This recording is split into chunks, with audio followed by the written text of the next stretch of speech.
നമ്മുടെ നാട്ടിൽ എല്ലാ ആൾക്കാരും പ്രൈവറ്റ് സെഗ്മെൻറ്റിൽ എത്ര സാലറി ഉണ്ടെങ്കിലും ഗവൺമെൻറ് സെഗ്മെൻറ്റിലേക്ക് ഒരു ജോലി എന്തെങ്കിലും ഒരു എൻട്രി കിട്ടിക്കഴിഞ്ഞാൽ അപ്പോൾ ആ ജോലി രാജിവെച്ചിട്ട് ഗവൺമെൻറ് ജോലിയിലേക്ക് പോകുന്ന ആൾക്കാരാണ്. സാറിൻ്റെ കേസിൽ വരികയാണെന്നുണ്ടെങ്കിൽ ഗവൺമെൻറ് സെക്ടറിൽ നിന്ന് റിസൈൻ ചെയ്തിട്ടാണ് ഒരു ബിസിനസ്സുകാരനായിട്ട് ഇപ്പോൾ ഒരു ഓണ്ടർപ്രണറായിട്ട് വന്ന് നിൽക്കുന്നത്. എന്താണ് ഇതിൻ്റെ മോട്ടീവ്? എന്താണ്? ഒരു സർക്കാർ ജോലിയിൽ നിൽക്കുന്ന സമയത്ത് ഒരു ലിമിറ്റിനുള്ളിലായിരിക്കും നമ്മുടെ ജീവിതം.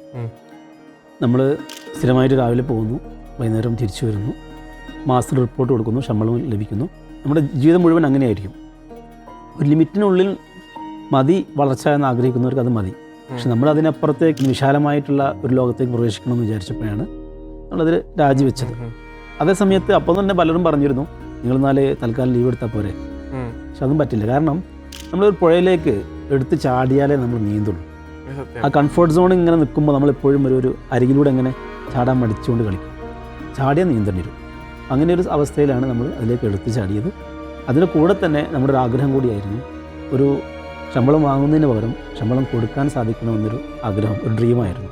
അങ്ങനെ ഇതെല്ലാമാണ് അതിന് പിന്നിൽ കാരണമായിട്ടുള്ളത്.